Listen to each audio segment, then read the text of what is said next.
Hello, I'm Jennifer Ladd, and I'm here with General Charles Flynn, the commander of U.S. Army Pacific. General Flynn, thank you so much for joining us today. To start off, when many people think of the Army, they think of big land campaigns on a continent like Europe, not necessarily the Pacific, but I know the Army has a really large presence in this theater. So can you talk about the Army's importance in the Indo-Pacific and how you're integrating with the Joint Force here? Thanks, Jan. I appreciate you taking time to do this. First of all, in regards to the Army in the Pacific, so we have a long and rich history out here that matters. It matters in the region. It matters to the partners and allies. It also matters to the force. So we're approximately 110,000 strong. That's just assigned forces. So if you think about the size of the U.S. Army of the Pacific, and then the forces that come into the region that operate out here from outside my command, on any given day, we're about 65% of the total size of the U.S. Marine Corps. So, just by way of comparison, this is the largest theater army by 2 times than all other theater armies in the U.S. Army. And of course, this Army of the Pacific provides foundational capabilities to the Joint Force at scale and at echelon that's different from all the other services, and that's probably best reflected in what's called Army support to other services, or the executive and agency support that we provide other services. So that for the Army is larger than all the other services combined, to include DLA, the Defense Logistics Agency. So this is the foundational capabilities that the U.S. Army of the Pacific, and I would say all theater armies, provide to the combatant commanders and the other components. That is different and in many ways difficult for many to understand, just because of the range of activities, support, and capabilities and formations that the Army provides the Joint Force. Okay. Well, sir, I know this is a big question, but what is the Army doing to prepare for a future conflict with China or any kind of conflict in this region? I mean, primarily we're doing this through, I like to talk, the end here is that we are, trying to deter war, prevent a war, have no war. The 3 pillars of the National Defense Strategy talk about integrated deterrence, build enduring advantage, and campaigning. So those are that's the ends and the ways we're trying to support that. The 3 primary ways we're doing that is the first way is through the Joint Pacific Multinational Readiness Center, which has got a Hawaii-based campus here, an 8-island archipelago tropic jungle, and then up in Alaska at the Yukon and Dali training area, high altitude, extreme cold weather, and mountainous. Again, those 2 campuses look just like the region. So they replicate the very environment and conditions that our soldiers, leaders, formations, and capabilities will face in this region. Next point I'd make on JPMRC is we are surrounded by joint assets and joint capabilities and joint commands and formations in both Hawaii and Alaska. So it's a great place to bring tactical and operational formations together to do joint training. And then the third thing is the multinational partners are responding to these locations because they closely replicate the environment and the conditions that they are in. And then there's a third prong to JPMRC. There's an exportable version of this that we brought into Indonesia in 2021 and 22. We brought into Australia in 23 during Talisman Sabre. And next month, we're going to bring it into Fort Magsaysay in the Philippines on the island of Luzon. So that is JPMRC X, or exportable. So that's really the first way. The second way is Operation Pathways. Operation Pathways is really the more than 40 joint and Army-to-Army exercises that we execute every day throughout the year. And this is actually the very definition of campaigning, because the very definition of campaigning is the logical and sequential arrangement of operations, activities, and investments in time and space that meet U.S. national security objectives and those of our allies and partners. So the 3 things that we're trying to achieve during Operation Pathways is we're trying to increase the interoperability of our allies and partners and increase the confidence of those forces forward in the region to deter. The second thing we're trying to do is increase the joint readiness of the joint force as we're operating forward in numerous locations, improving our joint training, our joint rehearsing, and our joint readiness for the region. And then the third thing is we're trying to deny key terrain to our adversaries. And that terrain is both human terrain and physical terrain. So that is really what the goal of Operation Pathways is, the second way. The third way is the creation of what we refer to as joint interior lines. And I've talked about this publicly a number of times, but the joint interior lines is an effort to try to improve our positional advantage forward. It's trying to increase our operational endurance of the joint force. And what it does is it provides staying power to the United States and our allies and partners in the region. And it really consists of four foundational capabilities. Again, back to what the Army can provide: command and control at scale and at echelon, from 4-star theater commands to multiple 3-star commands, to numerous 2- and 1-star commands, to command and control adequately the range of activities and the range of formations and capabilities that are forward.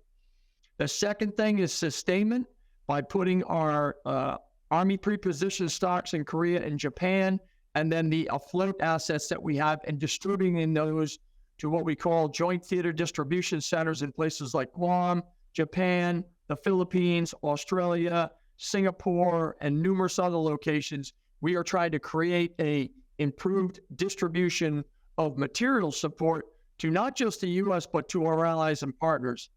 The third part of that is protection. This is, integrated air and missile defense from the land.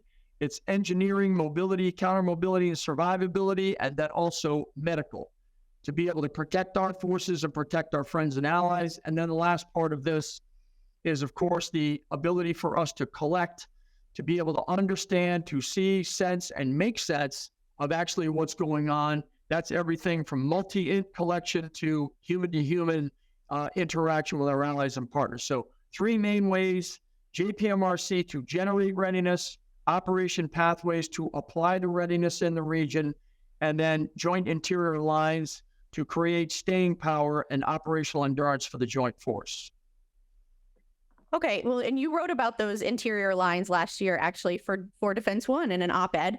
And you said at the time that you didn't have sufficient interior lines in the Pacific. You talked a lot just now about what those interior lines are. How is it going as far as how is it progressing to build those interior lines up in this region? I'll start with command and control. First of all, I think the network progress, and it was just, sort of outlined in a number of articles during Project Convergence out at the National Training Center, and then also at Camp Pendleton. But I think the progress, at least that I've seen since the 2020 timeframe to now 2024, is pretty substantial. That was a Pacific scenario. U.S. Army Pacific was operating as the JTF and the TJ flick, and of course, both the defensive capabilities that we provided, and then the offensive capabilities that were provided for the joint force was a central part of that. And of course, there was also sustainment and protection that were brought to bear during that particular experiment. That experiment now transitions out of Project Convergence, Capstone 4, and working with General Rainey and Army Futures Command, we're going to try to take that into a more persistent state here in the coming years, 25 and beyond. On collection, I would tell you there's a wide range of information sharing agreements that have been signed this past year. So I'm very encouraged by those that are going on.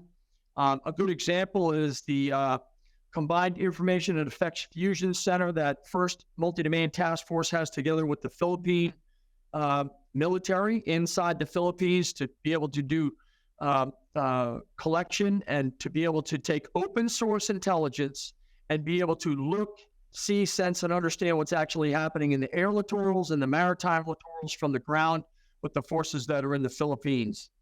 On protection, I would just tell you between integrated air and missile defense, the progress that's being made with Patriot THAAD, IBCS LTAMs, directed energy short-range air defense, UAS, counter-UAS, along with the exercise-related construction that we're doing in each one of the locations as we're out operating during operation pathways, plus the medical pre-position stocks to include blood that we're distributing across the region. All of that is improving. And then lastly, sustainment, as I mentioned, the Joint Theater Distribution Centers, of which we have two that are developing now in 24 in the Philippines and in Australia.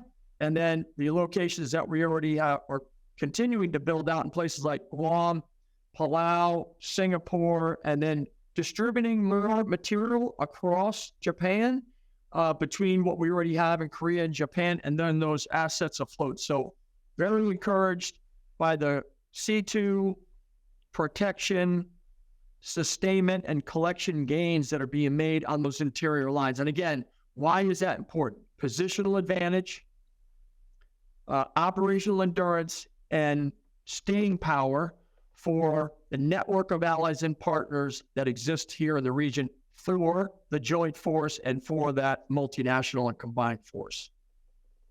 Okay.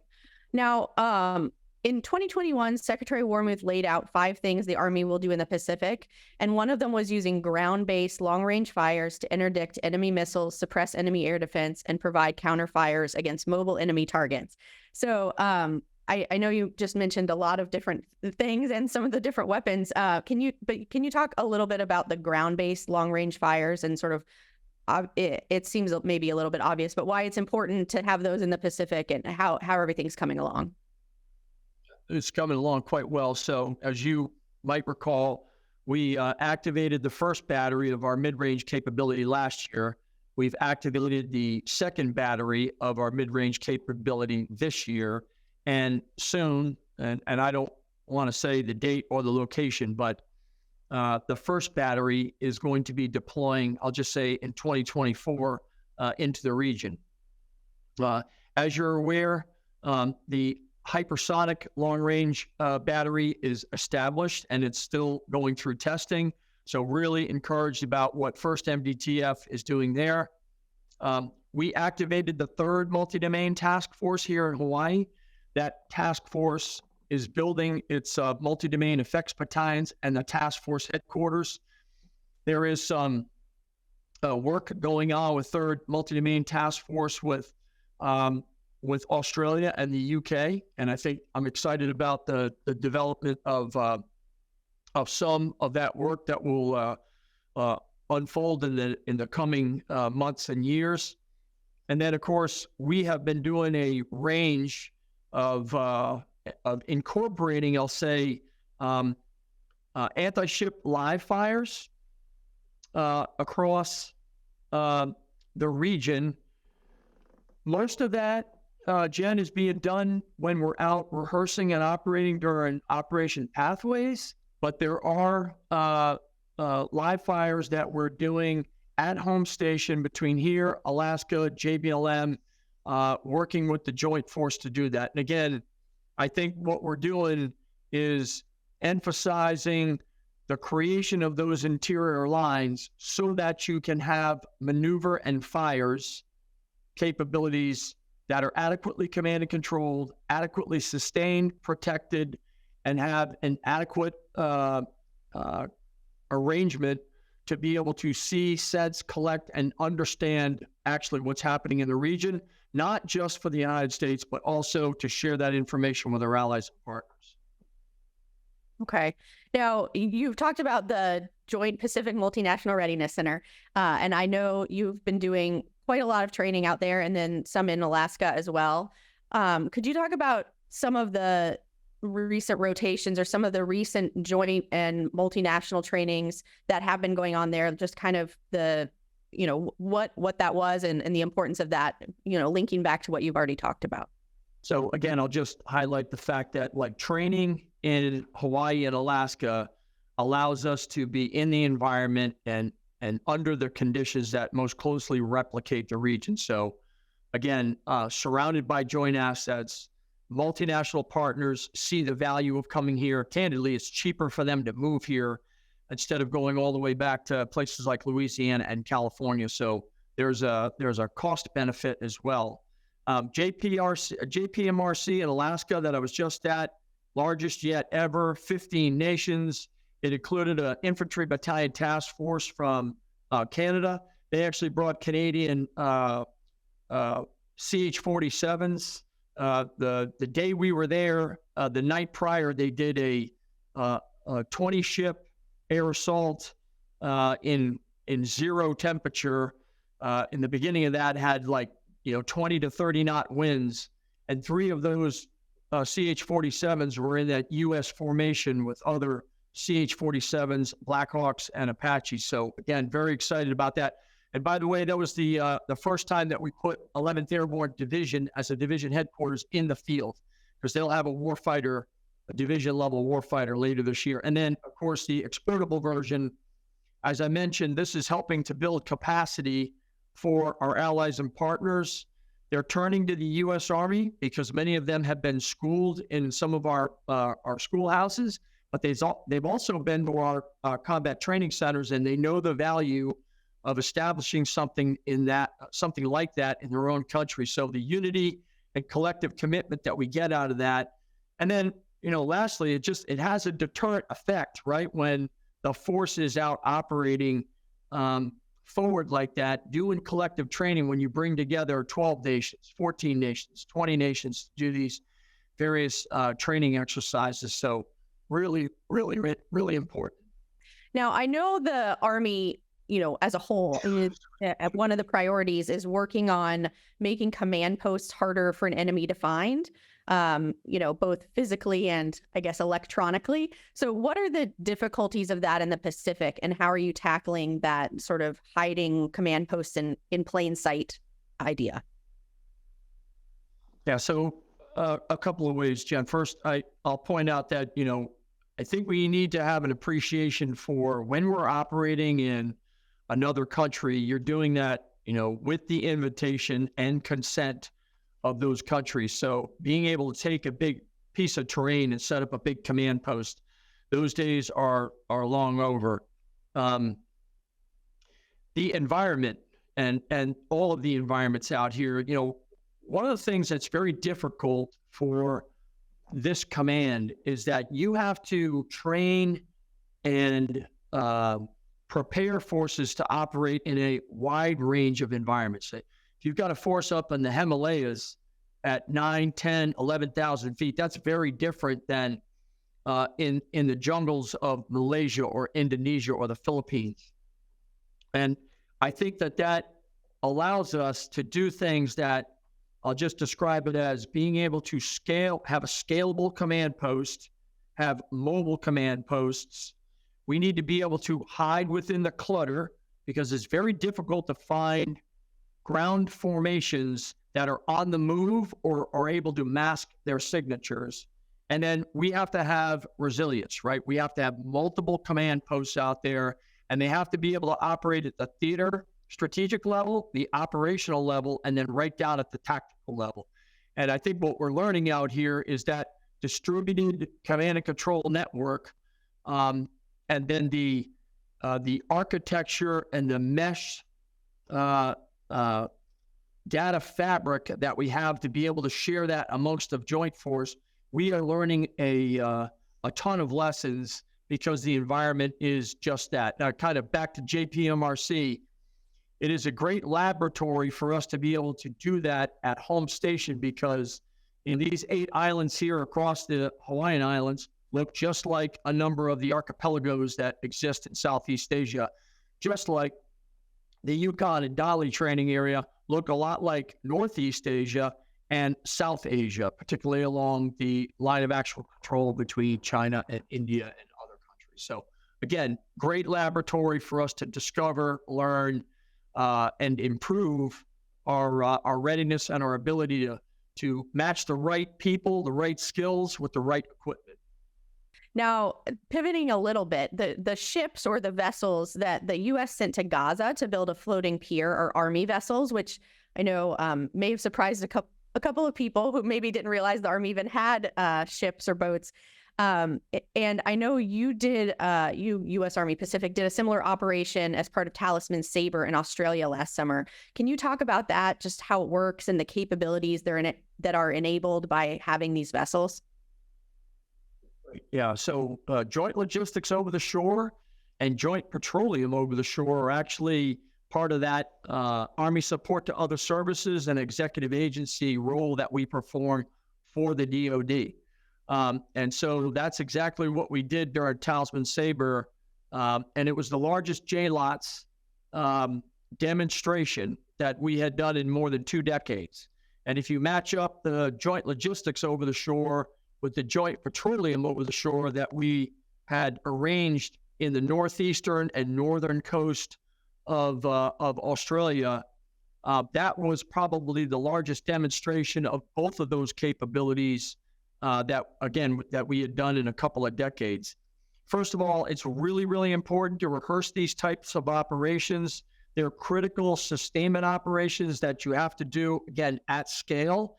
These are the kinds of things that open up all kinds of opportunities for being able to fuel airfields, fuel ports, fuel units, share any types of logistics as you're seeing over in Gaza. It's primarily for food and other life support because of some of the humanitarian disaster-related things that are occurring. So again, I'm really proud of the Army's central role in this theater to do that kind of sustainment and those types of logistics. Of course, it takes a village to do this kinds of thing. You need Transcom, you need Army Material Command, you need Army Sustainment Command, you need Air Mobility Command, you need Defense Logistics Agency, the Service Distribution Command, you need Contracting Command. I always remind people when you move the Army, you are actually exercising and really rehearsing the very strategic movement and strategic maneuver muscles of the U.S. military and the Department of Defense, and candidly, part of the industrial base that is so important for us to operate out here. So I'm excited that we were able to provide, by way of a rehearsal out here, the JLOTS that we did during Talisman Sabre, because that's exactly what that team is going to be performing, of course, in support of their operations in Gaza. And timing couldn't have been better because that was basically a full-blown rehearsal, and they're going to put that rehearsal to good use as they get over there. Okay. Now, of course, the environment in Eastern Europe is very different than the environment in the Pacific. But are there lessons from the Ukraine war that the Army is applying in this theater, or are there not a lot of things that you're able to apply from that conflict here? I think there's a number of them. Now, not all are transferable, but many are transferable. So make a couple of comments. First, I think that we're sort of redefining what the close fight is. What I mean by the close fight is, how does that impact how you have to suppress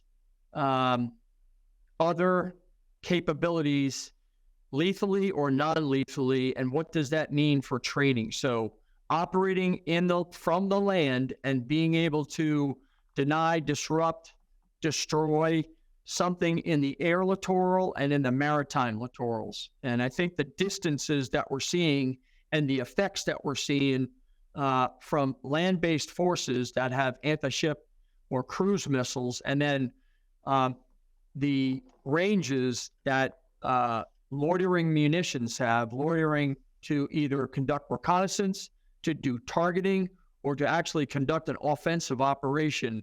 These are things that we're seeing, in real time in Ukraine that are absolutely transferable out here. So I think the training that we're doing, again, out in JPMRC and in Alaska, allows us to put our leaders and our formations and really some of the material into those conditions and those environments that are very different, right? operating over in a highly, moist, humid, tropical environment is very different than the dry, extreme cold, mountainous environment of Alaska. So we're learning a lot about the things that are being employed that might be different to maintain or use in Europe as they are from the Pacific. I think another one is just this notion of being under constant surveillance and the need to be able to be mobile, to be disaggregated, to have distributed command and control. Again, have scalable and resilient comms is really important, and we're weaving a lot of that into our training at home station, and then of course out on Operation Pathways, and then new technologies. I mean, I think adapting those new technologies to the training that we're doing at home station and in the region is really important. One other point I'd make, I think, is that I think we're also seeing from the Ukraine that U.S. weapons work. And, in large measure, the primary arms dealer out here in Asia has been Russia. And I think the region is beginning to understand that some of our systems, while costly and may take a little bit of time, they appreciate the fact that they're actually having the effects that they're having on the battlefield in Europe. And so I think that's helpful for us because the interoperability, the human, technical, and procedural parts of that is a really important part when we're out working with our teammates. And I guess the last point I make is, it's probably becoming more and more apparent that, defense remains the strongest form of warfare. And if you're in a strongly defendable position and you own the terrain and you're rehearsed and your formations are prepared to do that, that is a formidable challenge for any force to face. So we are trying to do that denial defense for our allies and partners and for ourselves, because we're defending the homeland and we're defending that by being forward. Now, I know the Army recently canceled the FARA Scout helicopter, in large part because drones and tighter air defenses are reshaping warfare. How are those trends affecting Army Pacific? You've talked a little bit about some of that already, I think the Chief, General George, has us working at a feverish pace on getting UAS and counter UAS into the hands of our training centers and our rotating forces.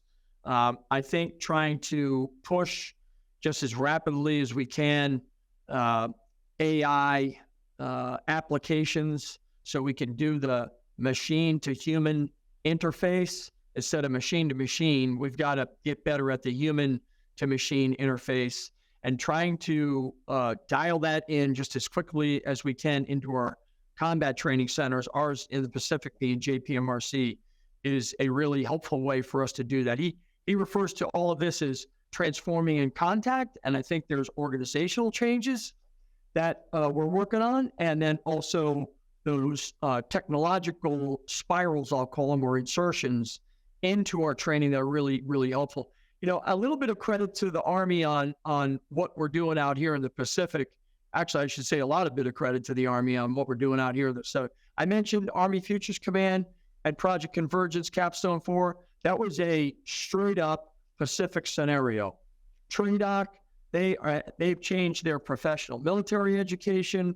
They've changed their doctrine. They're studying PLA tactics in the schoolhouses now. The enemy situations at the Combat Training Center comes from the TRADOC G2.